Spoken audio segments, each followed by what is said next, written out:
ഹരി ഓം. 27ാമത്തെ സ്തുതി നാരദമുനിയുടെ സംഘർഷണസ്തുതി. ഇത് ഭാഗവതത്തിൽ സ്കന്ധം 5-ൽ 25-ാം അധ്യായം 9 മുതൽ 13 വരെയുള്ള ശ്ലോകങ്ങൾ. പാതാളത്തിനും താഴെ 30,000 യോജനയോളം അകലെ അനന്തൻ എന്നു പേരുള്ള വിഷ്ണുവിൻ്റെ തമോ ഗുണം ചേർന്ന കല കാണപ്പെടുന്നു. ഈ ആദിശേഷനെ സംഘർഷണമൂർത്തി എന്ന് അറിവുള്ളവർ കീർത്തിക്കുന്നു. ഈ അനന്തമൂർത്തിയുടെ 1000 ഭങ്ങളിലൊന്നിൽ ഒരു കടുകുമണി പോലെ ഭൂമി പറ്റിയിരിക്കുന്നു.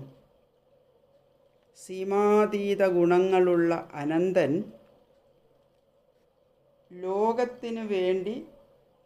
ലോകക്ഷേമത്തിനു വേണ്ടി വസിക്കുന്നു. ദേവ അസുര ഗന്ധർവന്മാരും സർപ്പങ്ങളും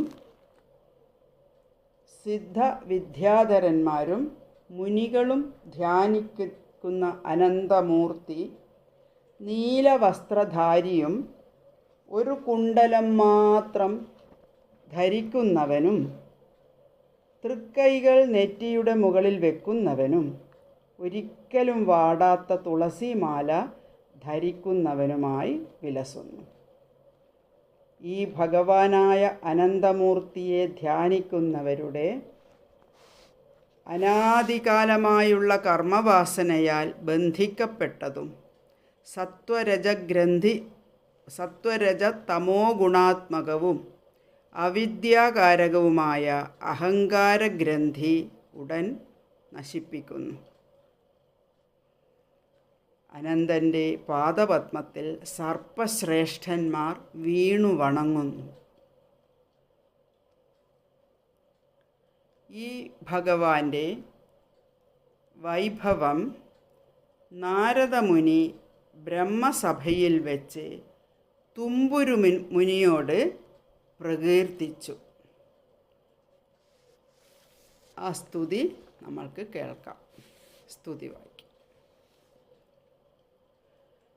ഉത്പത്തിസ്ഥിതിലയഹേതവോസ്യ കൽപ്പാ സത്വാദ്യ പ്രകൃതിഗുണായ ദീക്ഷയാസൻ യദ്രൂപം ധ്രുവമകൃതം യദേകമാത്മൻ നാനാധാത് കഥമുഹവേദ തസ്യവത്മാ മൂർത്തിം ന പുരുകൃപയാ ഭഭാരസത്വം സംശുദ്ധം സദസദിതം വിഭാതി യത്ര യല്ലീലാമൃഗപതിരാദതേന വദ്യാം ആദാതും സ്വജനമനാം സുതാരവീര്യ യന്നാമശ്രുതമനുകീർത്തയേതകസ്മദാർത്തോ വായതി പതിതപ്രലംഭനാദ്വാ ഹന്ത്യം ഹ സപതി നൃണാമശേഷമന്യം കം ശേഷാത് ഭഗവത ആശ്രയേന്മുമുക്ഷു മൂർധന്യർപ്പിതമണുവൽസഹസ്രമൂർധ്നോ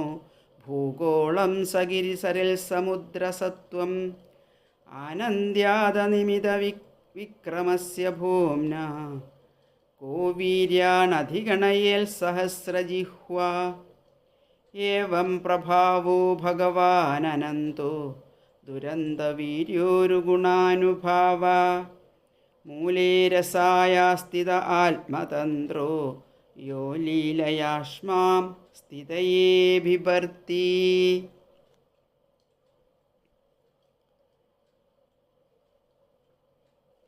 പ്രപഞ്ചത്തിൻ്റെ സൃഷ്ടിസ്ഥിതി സംഹാരകാരണമായ പ്രകൃതിയുടെ സത്വാദിഗുണങ്ങൾ യാതൊരാളുടെ ഈക്ഷണത്താൽ ചെയ്യാൻ ശക്തങ്ങളായി യാതൊരു ആളുടെ സ്വരൂപം അനന്തവും അനാദിയുമാണ്.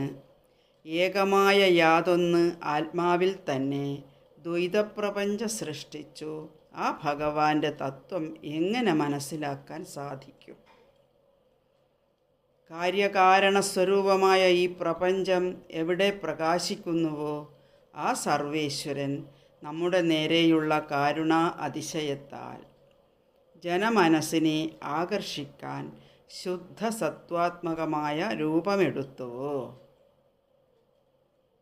ആ ഭഗവാനെ വിട്ട് മറ്റാരെയാണ് മുമുക്ഷു ആശ്രയിക്കുക? ആർത്തനോ പതിതനോ ആരു തന്നെയായിക്കൊള്ളട്ടെ, യാദൃച്ഛികമായ പരിഹാസ രൂപത്തിലോ എങ്ങനെയെങ്കിലും കേൾക്കാൻ കഴിഞ്ഞ യാതൊരാളുടെ നാമം ജീവരാശികളുടെ സർവപാപവും നശിപ്പിക്കുന്നു. പർവ്വതം, നദികൾ, സമുദ്രങ്ങൾ, പ്രാണികൾ എന്നിവയോടുകൂടിയ ഈ ഭൂമണ്ഡലം മുഴുവൻ 1000 ശിരസ്സുള്ള യാതൊരാളുടെ പത്തിയിൽ ഒരു അണുപോലെ സ്ഥിതി ചെയ്യുന്നു. അമിത പരാക്രമശാലിയായ ആ സർവേശ്വരൻ്റെ വീര്യങ്ങളെ 1000 നാവുണ്ടെങ്കിലും ആർക്ക് എണ്ണിക്കണക്കാക്കാൻ കഴിയും?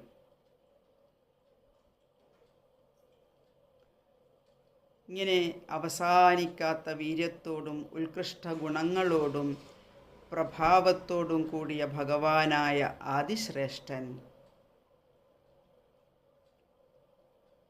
ഭൂമിയുടെ മൂലത്തിൽ സ്ഥിതി ചെയ്യുന്നു. ആത്മാധാരനായ അദ്ദേഹം ലോകരക്ഷകനായി ഭൂമിയെ ലീലയാ ധരിക്കുന്നു. ഓം നമോ ഭഗവതേ വാസുദേവ.